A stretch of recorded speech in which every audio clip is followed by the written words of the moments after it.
5টা বৈশিষ্ট্যের কথা বলেছি, এই বৈশিষ্ট্যগুলো যদি আপনারা গভীরভাবে দেখেন তাহলে আপনারা বুঝতে পারবেন যে এই কথাগুলো কিন্তু অন্য ছাত্র সংগঠন মুখ রক্ষার জন্য বলে না, আর করা তো দূরের কথাও। শিক্ষা শক্তি,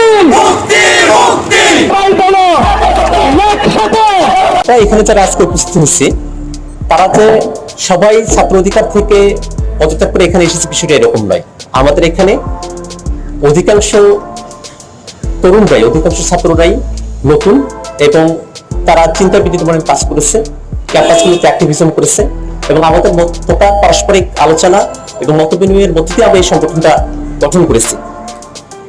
ছাত্র অধিকার পরিষদ কেন ছেড়েছি সে সম্পর্কে আমি তো বিস্তারিত লিখেইছি। ঢাকা বিশ্ববিদ্যালয়ের তৎকালীন যে কমিটি ছিল তারা সাংবাদিক সমিতিতে সেখানে তারা প্রেস কনফারেন্স করে তাদের বক্তব্য উপস্থাপন করেছে। আমরা সেই বক্তব্য আর ফিরতে চাই না।